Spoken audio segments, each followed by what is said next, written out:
بسم اللہ الرحمن الرحیم۔ السلام علیکم۔ چلو ہم ساتھ چلتے ہیں، بائی سائمہ اکرم چودھری۔ مجھے تو آج پتہ چلا ہے کہ تم بھی اپنے والدین کی طرح اسٹیٹس کانشیس ہو۔ مجھے تم سے کوئی گلہ نہیں، یہ تمہاری زندگی ہے، تم اپنے لیے بہتر فیصلہ کر سکتے ہو۔ احیان کی مسلسل خاموشی اس بات کی گواہ تھی کہ داجی بالکل درست کہہ رہے ہیں۔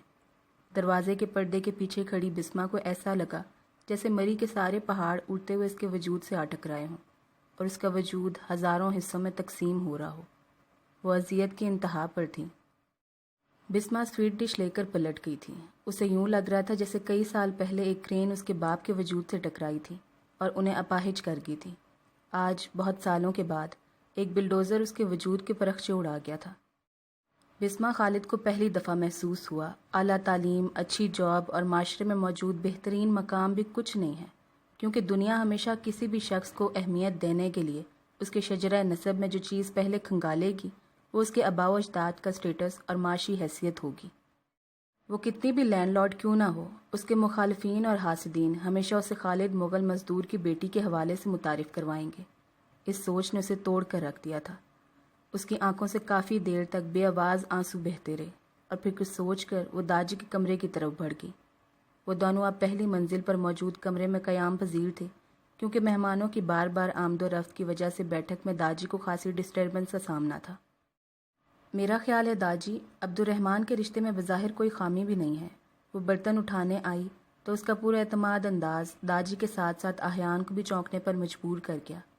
احیان نے ہلکا سے بوکھلا کر اس کا چہرہ دیکھا جو سپاٹ تھا لیکن آنکھیں سرخ تھیں۔ احیان کو ہلکی سی ندامت کا احساس ہوا، لیکن اس کی کوالیفیکیشن داجی ہلکا سا اٹکے۔ تو کیا ہوا؟ وہ پھیکے سے انداز سے مسکرائی۔ میری ڈگریاں ہیں نا؟ اس نے بات کو مذاق کا رنگ دینے کی ناکام کوشش کی۔ لیکن تم اس سے اچھے کے لیے ڈیزرو کرتی ہو بسمہ، داجی نے خلوص دل سے کہا، جس کی تصدیق احیان کے دل نے بھی فوراً کی۔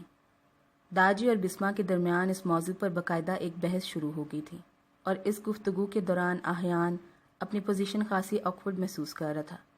اس لیے اس نے سائیڈ میں اس پر رکھا ایک پرانا سا اخبار اٹھایا اور زبردستی اسے پڑھنا شروع کر دیا۔ چھوڑیں داجی، سوسائٹی کے اپنے معیارات ہیں۔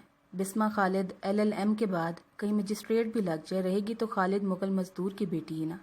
اس کے استہزائیہ انداز پر احیان کے ساتھ ساتھ داجی کو بھی جھٹکا لگا۔ داجی نے گلہ آمیز نگاہوں سے احیان کی طرف دیکھا جو بوکھلا کر پراپرٹی ڈیلنگ کے اشتہارات پر باقاعدہ جھک سا گیا تھا۔ اب وہ زبردستی خالی دماغ کے ساتھ ان اشتہارات کو پڑھنے کی ناکام کوشش کر رہا تھا۔ تو کیا ہوا؟ داجی نے لاپرواہ انداز سے اپنے سامنے کھڑی بسمہ کو دیکھا جو کچھ بکھری بکھری سی لگ رہی تھی۔ یہ سب انسان کے اپنے اندر کے کمپلیکسز ہوتے ہیں جو وہ دوسروں کی ذات میں تلاش کرتا ہے۔ داجی نے سنجیدگی سے اسے سمجھانے کی کوشش کی۔ کچھ بھی ہو، انسان کو اپنی اوقات نہیں بھولنی چاہیے، ورنہ لوگ اسے یاد دلانے کی کوشش کرنے لگتے ہیں۔ وہ خالی برتن ٹرے میں رکھ کر فوراً کمرے سے نکل گئی۔ اس کا لہجہ خاصا جتاتا ہوا تھا۔ کہیں اس نے ہماری باتیں تو نہیں سن لی؟ داجی نے ہلکا سا گھبرا کر احیان کا پریشان چہرہ دیکھا۔ میں کیا کہہ سکتا ہوں؟ اس نے صاف دامن بچایا۔ اب اتنی بھی بری نہیں ہے بسمہ کہ تم کچھ کہہ ہی نہ سکو۔ داجی کو نہ جانے کیوں اس پر غصہ آیا۔ میں نے کب کہا کہ وہ بری ہے؟ احیان کا مزاج برہم ہوا۔ میں نے ابھی کھل کر بات بھی نہیں کی اور آپ نے فوراً مجھ پر سٹیٹس کانشیس ہونے کا فتویٰ بھی لگا دیا۔ احیان نے برا سا منہ بنا کر احتجاج کیا۔ آپ بھی بعض دفعہ حد ہی کر دیتے ہیں داجی۔ تو تمہارا اس بات کا کیا مطلب تھا؟ داجی نے کڑے تیوروں سے اپنے پوتے کو دیکھا جو بچوں کی طرح منہ پھلائے بیٹھا تھا۔ میں نے تو ان حالات میں اس طرح شادی کرنے کو نامناسب کہا تھا، لیکن آپ نے آؤ دیکھا نہ تاؤ اور مجھے کھری کھری سنانی شروع کر دی۔ وہ ناراضگی کے باقاعدہ اظہار کے لیے کمرے سے باہر نکل آیا۔ داجی ہکا بکا رہ گئی۔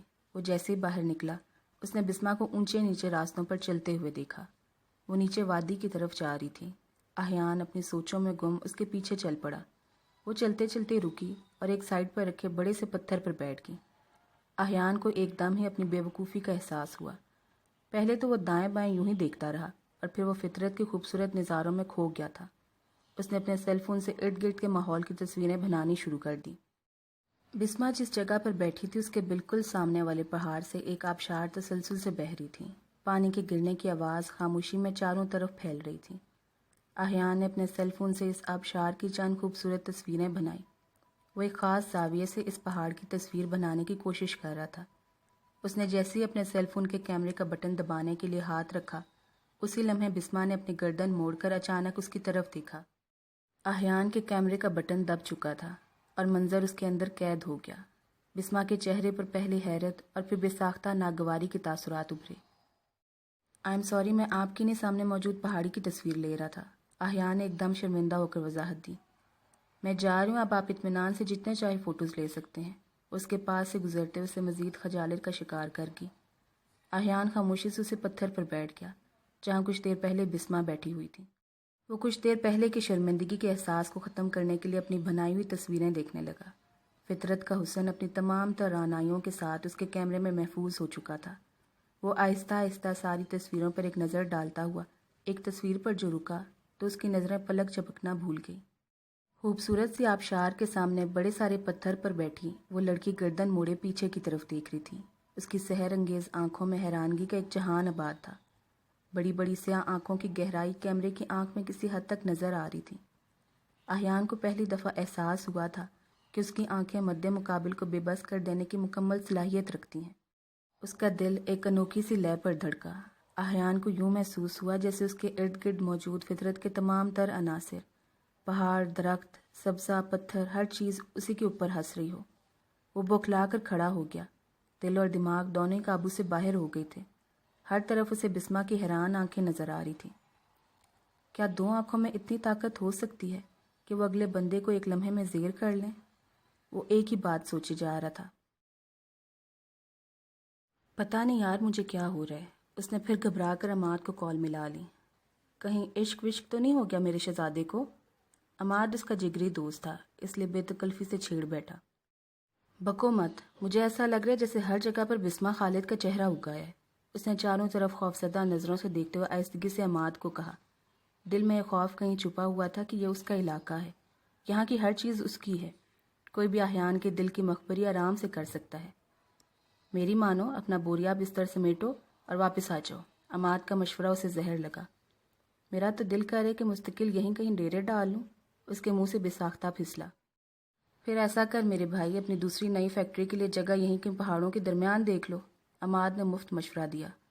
میں نے فیکٹری بنانی ہے، کالا باغ ڈیم نہیں، اس لیے تم اپنے فضول مشورے اپنے پاس رکھو۔ احیان کو اس وقت کوئی بھی بات اچھی نہیں لگ رہی تھی۔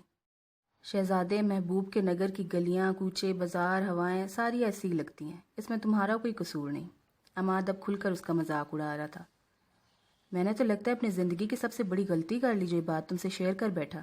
احیان نے ٹھیک ٹھاک برا مان کر فون بند کر دیا۔ ٹھیک 1 منٹ کے بعد عماد کی دوبارہ اسے کال آنے لگی تھی، جو احیان نے برے طریقے سے ریجیکٹ کر کے فون کی آواز ہی بند کر دی تھی۔ تمہارے ساتھ کوئی مسئلہ ہے احیان؟ رات کو داجی نے اچانک اسے مخاطب کیا۔ وہ جو پلنگ پر لیٹا ایک دفعہ پھر سیل فون سے اپنی بنائی ہوئی تصویریں دیکھ رہا تھا، ایک دم ہڑبڑا کر اٹھ بیٹھا۔ کیوں، کیا ہوا داجی؟ اس نے سوالیہ نگاہوں سے داجی کی طرف دیکھا، جن کی کھوجتی نگاہیں اپنے پوتے پر ٹکی ہوئی تھیں۔ پچھلے 1 گھنٹے سے تم سیل فون پر پتہ نہیں کون کون سی تصویریں دیکھنے میں مگن ہو، کیا کوئی خاص فوٹوگرافی کر لی ہے؟ داجی نے لگتا تو اس کا بغور مشاہدہ کیا تھا۔ نہیں داجی، بس ایسے ہی ادھر ادھر کی تصویریں ہیں۔ اس نے صاف ٹالنے کی کوشش کی تھی جو خاصی مہنگی پڑ گئی تھی۔ اچھا، ذرا مجھے بھی تو دکھاؤ۔ داجی کی بات نے اس کے چھکے چھڑائے۔ ارے آپ کیا دیکھیں گے اسے؟ اس نے دانستہ لاپرواہ انداز اپنایا۔ یہ بتائیں بسما کے رشتے کا کیا بنا؟ وہ ایک دفعہ پھر لیٹ گیا۔ میرا خیال ہے کہ عبد الرحمن کے ساتھ اس کی بات پکی ہو گئی ہے۔ داجی کی بات پر احیان کا سارا سکون غارت ہوا۔ وہ فوراً اٹھ بیٹھا۔ وہ جو لمبا سا پہاڑی لڑکا تھا؟ احیان کو ایک دم میں غصہ آیا۔ ہاں وہی، جس کی مال روڈ پر برگر کی شاپ ہے، بسما کے تایا کا بیٹا ہے۔ داجی نے مزید اضافہ کیا۔ وہ لڑکا بسما کے لیے کسی بھی لحاظ سے مناسب نہیں ہے۔ وہ جو چائے کی ٹرے لیے اندر داخل ہو رہی تھی، اس نے بقائمی ہوش و حواس احیان کا جملہ سنا۔ داجی اور وہ دونوں اسے ایک دم سامنے دیکھ کر گڑبڑا سے گئے۔ احیان نے فوراً سیل فون منہ کے آگے کر لیا۔ مناسب یا نامناسب کا فیصلہ لوگ نہیں، وقت اور حالات کرتے ہیں۔ اس نے چائے کی پیالی احیان کی طرف بڑھاتے ہوئے اسے براہ راست مخاطب کیا۔ احیان ایک لمحے کو سپٹا سا گیا۔ وہ داجی کے سامنے اسے ذرا کم ہی مخاطب کرتی تھی، لیکن آج تو اس کے سارے انداز بدلے ہوئے تھے۔ تم ٹھیک کہہ رہی ہو بیٹا، داجی نے سنجیدگی سے مزید اضافہ کیا۔ بعض دفعہ وقت سب سے بڑا منصف ہوتا ہے، اور وقت کے فیصلوں کے آگے کسی کی نہیں چلتی۔ داجی نے سنجیدہ انداز میں تبصرہ کیا۔ اور بعض دفعہ حالات بھی انسان کو بے بس کر دیتے ہیں۔ اس نے چائے کی ٹرے چھوٹی میز پر رکھتے ہوئے کہا۔ وہ اور داجی دونوں چپ رہے۔ کمرے میں ایک محسوس کی جانے والی خاموشی چاروں طرف پھیل گئی۔ تینوں ہی ایک دوسرے سے نظریں چرا رہے تھے۔ اس خاموشی کو توڑنے کی جرأت بسما نہیں کی تھی۔ رات کے کھانے میں آپ کے لیے حلیم بنواؤں داجی؟ بسما کا ہلکا پھلکا انداز احیان کو سلگا گیا۔ ارے نہیں بیٹا، ہم لوگ اب چائے پی کر اسلام آباد کے لیے نکلیں گے۔ داجی کی اگلی بات پر احیان کو زوردار سا جھٹکا لگا۔ اس کے ہاتھ میں پکڑی پیالی سے تھوڑی سی چائے چھلک کر اس کے دوسرے ہاتھ پر جا گری۔ اس کے منہ سے بے ساختہ سی آواز نکلی۔ بسما بے اختیار اٹھی۔ اس نے فوراً ہی اپنے دوپٹے سے اس کا ہاتھ صاف کیا۔ دوپٹے پر چائے کے بڑے واضح داغ لگ گئے تھے۔ ہاتھ زیادہ تو نہیں جلا؟ داجی فکر مندی سے پوچھ رہے تھے۔ ہاتھ تو نہیں، لیکن آپ دونوں کی باتیں میرا دل ضرور جلا گئی ہیں۔ وہ یہ جملہ دل ہی دل میں سوچ کر رہ گیا۔ اس نے نفی میں سر ہلا کر داجی کو تسلی دی۔ یہ آپ برنال لگا لیں، ہاتھ پر آبلہ نہیں بنے گا۔ وہ اندر سے کریم اٹھائے دوبارہ اس کے پاس آئی۔ جتنے آبلے اس وقت میرے دل پر بھن چکے ہیں ان پر وقت ہی مرہم لگا سکتا ہے، یہ برنال نہیں۔ احیان یہ فکرہ بھی دل ہی دل میں سوچ کر رہ گیا۔ ادھر دکھائیں، میں لگا دیتی ہوں۔ وہ خاصی پر اعتماد تھی۔ It's okay. احیان نے بڑے محتاط انداز سے اسے برنال پکڑی اور اپنے ہاتھ پر لگانی شروع کر دی۔ احیان بیٹا جلدی کرو، ہمیں نکلنا چاہیے۔ داجی کا عجلت بھرا انداز آج احیان کو بالکل بھی اچھا نہیں لگ رہا تھا۔ داجی موسم خاصا خراب ہے آج۔ بسما نے کھڑکی کا پردہ ہٹا کر دیکھا۔ سیاہ بادل بھوربن کی فضاؤں کو اپنے لپیٹ میں لے چکے تھے۔ احیان نے مشکور نگاہوں سے اس کی طرف دیکھا۔ ارے نہیں بیٹا، مری میں تو معمول کا موسم ہے۔ داجی نے اس کی بات کو چٹکیوں میں اڑایا۔ میرا تو خیال ہے آپ لوگ صبح نکل جائیں، اب تو ویسے بھی رات کے 10 بجنے والے ہیں۔ بسما کی بات پر اس نے فوراً تائیدی نگاہوں سے داجی کی طرف دیکھا۔ تم کیا کہتے ہو احیان؟ داجی نے اچانک اسے مخاطب کیا۔ میں جو آپ کی مرضی داجی۔ اس نے اپنی طرف سے فرمانبرداری کا بھرپور مظاہرہ کیا جو آج کی تاریخ میں اسے خاصا مہنگا پڑا۔ میرا تو خیال ہے کہ بس اللہ کا نام لے کر نکلتے ہیں۔ داجی کی بات پر ایک دفعہ پھر بے سکون ہوا۔ کوئی ضرورت نہیں ہے داجی، بسما نے اپنائیت سے ان کی بات رد کی۔ مجھے ٹینشن رہے گی، صبح اطمینان سے چلے جائیے گا۔ وہ ٹرے میں کپ رکھ کر اب بڑے آرام سے کمرے سے نکل گئی۔ اس نے اب کیا سوچا ہے؟ احیان نے خود کو لاپرواہ ظاہر کرتے محتاط انداز سے داجی کو مخاطب کیا جو وہاں رکھی کتابوں میں سے ایک کتاب اٹھا کر مطالعہ شروع کر چکے تھے۔ کس نے؟ داجی نے حیرانی سے احیان کو دیکھا جو گرم کمبل میں گھسا بیٹھا تھا۔ بسما نے۔ وہ ہلکا سا گڑبڑایا۔ کس چیز کے بارے میں؟ داجی نے آج کوئی بات بھی خود سے نہ سمجھنے کی قسم کھا رکھی تھی۔ یہی کہ وہ اسلام آباد میں کیسے رہے گی، پہلے تو اس کی دادی ساتھ تھی نا۔ احیان نے خود ہی ڈھیٹ بن کر تفصیل سے بات کا آغاز کیا۔ میں نے پوچھا تھا اس سے، داجی نے کتاب بند کی۔ کہہ رہی تھی کہ کوئی بیوہ پھپھو ہیں جن کی کوئی اولاد نہیں ہے، وہ اس کے ساتھ جائیں گی۔ اوہ! احیان نے اطمینان بھرا سانس لیا۔ ویسے تمہیں بیٹھے بٹھائے کہاں سے بسما کی ٹینشن سٹارٹ ہوگی؟ داجی نے کھوجتی نگاہوں سے اسے دیکھا تو وہ فوراً اپنے سیل فون پر جھک گیا۔ میں تو ویسے ہی کہہ رہا تھا، اس نے فوراً بات بدلنے کے لیے مزید کہا۔ صبح کتنے بجے نکلنا ہے؟ بس ناشتہ کرتے ہی نکل پڑیں گے۔ داجی نے جمائی لی اور کتاب بند کر دی۔ وہ اب سونے لگے تھے۔ احیان نے وال کلاک کی طرف دیکھا، رات کے 11 بج رہے تھے۔ داجی 15 منٹ کے اندر ہی گہری نیند میں تھے۔ وہ دونوں آج ان کی پہلی منزل پر بنے کمرے میں تھے جس کے آگے چھوٹی سی ٹیرس نما گیلری تھی۔ احیان اٹھ کر اس گیلری کی طرف چلا آیا۔ مری کا موسم آج ہڈیوں کو چیر دینے والی سردی پر مشتمل تھا، لیکن احیان آج موسموں کی شدت سے بے نیاز تھا۔ تیز برستی ہوئی بارش کے ساتھ ٹھنڈی اور یخ ہوا نے اس کی ساری نیند غارت کر دی تھی۔ وہ گرل کو پکڑ کر جھک کر گلی میں دیکھنے لگا۔ ہر چیز رات کی تیرگی میں ڈوبی ہوئی تھی۔ کہیں کہیں گھروں میں جلتے ہوئے بلب دور سے ایسے لگ رہے تھے جیسے کسی نے پہاڑوں پر ننھے ننھے سینکڑوں دیے جلا کر رکھ دیے ہوں۔ یہاں کا موسم انسان کی طبیعت کو بہت اپسیٹ کر دیتا ہے، آپ اندر چلے جائیں۔ وہ سیاہ رنگ کی شال اوڑھے ساتھ والے کمرے سے باہر نکلی اور بالکل اس کے برابر آن کھڑی ہوئی۔ آپ کے مہمان چلے گئے؟ احیان نے گھر میں پھیلی ہوئی خاموشی سے اندازہ لگایا۔ جی سب چلے گئے۔ وہ ہاتھ آگے کر کے بارش کی بوندوں کو محسوس کرنے لگی۔ یہاں ہر وقت کے گیلے موسموں سے آپ کو وحشت نہیں ہوتی؟ احیان نے اپنے سے کچھ فاصلے پر کھڑی لڑکی کو غور سے دیکھا جو آج اسے اپنے دل کے بہت قریب محسوس ہو رہی تھی۔ میں یہاں رہی کب ہوں؟ وہ سنجیدگی سے گویا ہوئی۔ بس کبھی کبھار دادی کے ساتھ چھوٹی بڑی عید پر آنا ہوتا تھا۔ اب تو وہ بھی ختم ہو جائے گا۔ ختم کیوں؟ اب تو آپ نے مستقل ڈیرے یہیں ڈالنے کا پروگرام بنا لیا ہے۔ احیان کے لہجے کی کاٹ پر وہ ہلکا سا چونکی۔ کیا مطلب؟ اس نے بھویں اچکا کر دیکھا۔ آپ کے عبدالرحمن صاحب جو یہیں رہتے ہیں؟ احیان کے طنزیہ لہجے پر ایک مبہم سے مسکراہٹ اس کے چہرے پر پھیلی۔ آپ کو عبدالرحمن کے نام پر اتنا غصہ کیوں آتا ہے؟ اس نے احیان کو سراسر چڑھایا۔ وہ آہستہ آہستہ اپنی فارم میں واپس آ رہی تھی۔ احیان کو اس بات کا اندازہ ہو رہا تھا۔ وہ اب مزے سے دونوں ہتھیلیاں پھیلائے بارش کے قطرے سمیٹ رہی تھی۔ میں بھلا کیوں اسے چڑھنے لگا؟ میرا اس سے کیا رشتہ؟ وہ صاف مکر گیا۔ اچھا، مجھے پتہ نہیں کیوں ایسا محسوس ہوا۔ اس نے بھی مزید بحث نہیں کی۔ میرا خیال ہے کہ آپ اندر چلے جائیں، ٹھنڈ سے بیمار پڑ جائیں گے۔ اس کا فکر مند انداز احیان کو اچھا لگا تھا۔ تو آپ کو کیا فرق پڑے گا؟ اس نے فوراً ڈائلاگ مارا۔ فرق مجھے نہیں، آپ کو ضرور پڑے گا، کیونکہ آپ ان موسموں کے عادی نہیں ہیں۔ وہ لاپرواہی سے گویا ہوئی۔ اب اتنا بھی نازک مزاج نہیں ہو لڑکیوں کی طرح، اس نے اپنی طرف سے خاصا فخریہ انداز میں بتایا تھا، جو اسے فوراً مہنگا پڑ گیا۔ سردی کی شدت سے ناک میں خارش ہوئی اور اگلے ہی لمحے وہ لمبی لمبی چھینکیں مار رہا تھا۔ بسمہ کھل کر مسکرائی۔ میں نے کہا تھا نا، وہ مسکراہٹ دبا کر بولی۔ فلو تو مجھے شام سے ہی تھا، احیان نے صاف جھوٹ بولا۔ جی مجھے اندازہ ہے، جب آپ تصویریں بنا رہے تھے تو خاصی طبیعت خراب تھی آپ کی۔ بسمہ کے طنزیہ انداز نے احیان کی طبیعت صاف کی۔ بائی دی وے، آپ نے کہیں قانون کی ڈگری کے ساتھ ساتھ ایڈیشنل تنزیات کی ڈگری تو نہیں لے رکھی؟ وہ بری طرح چڑھا۔ ابھی لی تو نہیں، لیکن مستقبل میں لینے کا ارادہ ضرور ہے، وہ مکمل اطمینان سے بولی۔ احیان چپ رہا۔ اتنا تو اسے اندازہ ہو گیا تھا کہ اس سے بحث میں جیتنا آسان نہیں ہے۔ آپ اندر چلے جائیں، میں گرین ٹی بنا کر لاتی ہوں۔ اس نے بات بدلی۔ نو تھینکس، اس نے ناراض لہجے میں مزید کہا۔ آپ اندر جا سکتی ہیں، میں بھی کچھ دیر یہیں رکوں گا۔ وہ جم کر کھڑا ہو گیا۔ حالانکہ سردی کی شدت سے پورا جسم دہائی دے رہا تھا، لیکن ایک لڑکی کے سامنے اس کی انا اجازت نہیں دے رہی تھی کہ وہ اس بات کو تسلیم کر لے۔ بسمہ نے کچھ لمحے بغور اس کا چہرہ دیکھا۔ آپ شکل سے اتنے ضدی تو نہیں لگتے؟ میں جتنا ضدی ہوں اتنا تو واقعی شکل سے نہیں لگتا، لیکن آپ میری ممی یا داجی سے پوچھ سکتی ہیں۔ احیان کی بات پر وہ حیران ہوئی۔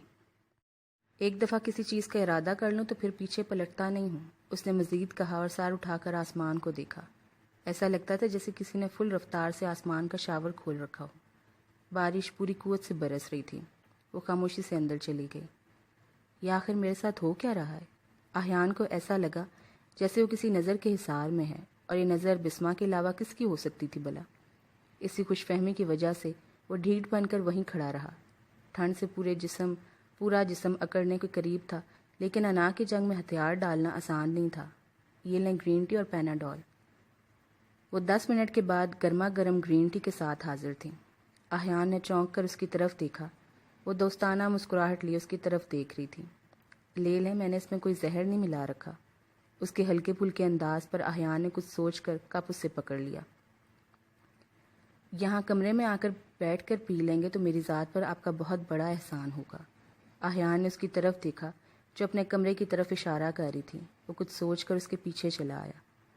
کمرے میں اندر داخل ہوتے ہی پورے جسم کو سکون کا احساس ہوا۔ ایک انگیٹھی میں کافی سارے کوئلے دہک رہے تھے، جنہوں نے کمرے کا ماحول خاصا گرم کر رکھا تھا۔ احیان کو اندر آ کر فوراً احساس ہوا کہ وہ باہر کھڑا ہو کر کتنی بڑی بیوقوفی کا مرتکب ہو رہا تھا۔ سامنے پلنگ پر اس کی پھپھو گہری نیند سو رہی تھی۔ وہ خاموشی سے آ کر بیٹھ گیا اور گرین ٹی پینے لگا۔ وہ کسی سوچ میں گم تھی۔ خالی کپ رکھ کر وہ کھڑا ہوا تو بسمہ نے سوالیہ نگاہوں سے اس کی طرف دیکھا۔ اس کی نظر میں ایک عجیب سا جہان آباد تھا۔ احیان کے دل کو کچھ ہوا۔ وہ گھبرا کر کمرے سے نکل گیا۔ باہر بارش رک چکی تھی۔ وہ کچھ لمحے کے لیے پھر گیلری میں آ کر کھڑا ہو گیا۔ وہ اس کے پیچھے آئی تھی۔ احیان کو یوں محسوس ہوا جیسے وہ اس سے کچھ کہنا چاہتی ہو۔ کیا بات ہے بسمہ، کچھ کہنا چاہتی ہیں؟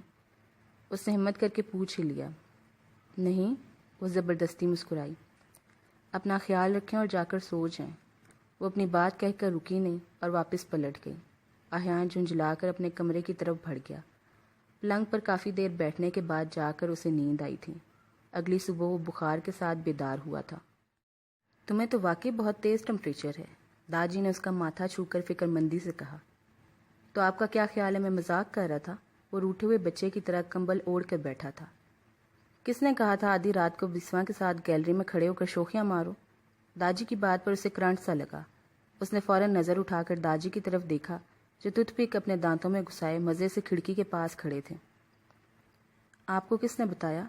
وہ شرمندہ ہوا۔ جوان جہان اولاد ساتھ ہو تو والدین کو نظریں کھلی ہی رکھنا پڑتی ہیں۔ انہوں نے شرارتی انداز سے اسے مزید خفت میں مبتلا کیا۔ بہت ہی تیز اور چلاک قسم کے والدین یہ کام آنکھیں بند کر کے بھی سر انجام دے سکتے ہیں۔ وہ منہ بنا کر گویا ہوا۔ اب بیماری کا بہانہ بند کرو اور اپنا سامان اکٹھا کرو، ڈرائیور آنے والا ہے۔ وہ مسکرائے۔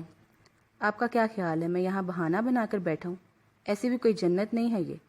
وہ سست سے انداز سے کھڑا ہوا۔ اتنا تو اسے بھی اندازہ ہو چکا تھا کہ داجی آج خاصے ریلیکس موڈ میں ہیں، اور جب بھی ان کا ایسا مزاج ہوتا وہ احیان سے ایسے ہی چھیڑ چھاڑ کرتے تھے۔ اچھا، مجھے تو لگتا ہے کہ تمہارا کچھ زیادہ ہی دل لگ گیا یہاں۔ وہ اپنا سوٹ الماری سے نکالتے ہوئے ہلکے پھلکے انداز میں بولے۔ مجھے تو لگ رہا ہے آپ کسی بیوہ شیوا کے چکر میں بیٹھے ہیں یہاں۔ احیان نے بھی اپنی زبان کے جوہر دکھائے۔ استغفر اللہ۔ وہ بے ساختہ پلٹے۔ میں تمہارا داداؤں کے لفٹر دوست نہیں، انہوں نے یاد دلایا۔ پتہ ہے مجھے سب۔ وہ ناراض سے انداز سے اپنے بیگ میں ساری چیزیں ڈال رہا تھا۔ فلو سے برا حال تھا، اوپر سے داجی کی باتیں اسے تیر کی طرح لگ رہی تھیں۔ وہ ہلکا سے دروازہ نوک کر کے اندر داخل ہوئی۔ داجی، ڈرائیور نے ناشتہ کر لیا ہے۔ رائل بلو کلر کی شال میں وہ خاصی افسردہ اور تھکی تھکی سی لگ رہی تھی۔ یہ ہمارا لڑکا بھی لڑکیوں کی طرح بیمار ہو کر بیٹھ گیا ہے، کوئی اچھا ڈاکٹر ہوگا یہاں؟ داجی کا جملہ احیان کو زہر لگا۔ بسما نے چونک کر احیان کی شکل دیکھی اور زیر لب مسکرائی۔ شاید رات والی بات یاد آ گئی تھی۔ جی داجی، مال روڈ پر ہے ہاسپٹل۔ اب ایسا بھی بیمار نہیں ہوں کہ ہاسپٹل میں داخل ہونے کی نوبت آ جائے۔ اس نے ناگواری سے اپنے بیگ کی زپ بند کی۔ لگتا ہے طبیعت زیادہ ہی خراب ہے ان کی۔ بسما نے پریشانی سے داجی کی طرف دیکھا۔ طبیعت نہیں، نیت خراب لگتی ہے مجھے اس کی۔ داجی ہنسے۔ احیان نے خفگی بھرے انداز سے ان کی طرف دیکھا اور اپنا بیگ اٹھا کر احتجاجاً کمرے سے نکل گیا۔ داجی اب بے اختیار ہنس رہے تھے۔ بسما نے حیرانگی سے داجی کی طرف دیکھا۔ ان کو کیا ہوا؟ کچھ نہیں، کبھی کبھار میرے ساتھ مستیاں کرتا ہے یہ۔ داجی کے لہجے میں احیان کے لیے محبت کا ایک جہان آباد تھا۔ بسما کو بے اختیار اس پر رشک آیا۔ بس بیٹا، اب آپ بھی سنڈے کو پہنچیں اور اپنے کام پر واپس آئیں۔ زندگی اسی کا نام ہے۔ داجی نے اس کے سر پر ہاتھ رکھ کر شفقت سے کہا۔ تھینک یو داجی، آپ کا یہ احسان میں ساری زندگی نہیں بھول سکتی۔ بسما کی آنکھوں میں آنسو آ گئے۔ داجی بھی کہتی ہو اور ایسی باتیں بھی کرتی ہو؟ داجی نے شفقت بھرے انداز میں کہا۔ وہ بمشکل مسکرائی ان کے ساتھ باہر نکل آئی۔ احیان گاڑی کی پچھلی سیٹ پر منہ پھلائے سنجیدہ سے انداز سے بیٹھا تھا۔ وہ اس کے پاس آئی۔ احیان فوراً باہر نکل آیا۔ Thank you. بسما نے نظر اٹھا کر احیان کی طرف دیکھا جو نظریں چرائے کھڑا تھا۔ اپنا خیال رکھیے گا، وہ آہستگی سے بولا اور گاڑی میں دوبارہ بیٹھ گیا۔ داجی اگلی سیٹ پر بیٹھ گئے۔ ڈرائیور نے گاڑی چلا دی تھی۔ احیان کو ایسے محسوس ہو رہا تھا جیسے جیسے گاڑی ان گلیوں سے نکلتی جا رہی تھی ویسے ویسے اس کا دل بیٹھ رہا تھا۔ جب 1.5 گھنٹے کے بعد وہ اسلام آباد کی حدود میں داخل ہوئے، احیان اپنا دل، اپنا دماغ اور اپنی سوچیں وہیں کہیں چھوڑ آیا تھا۔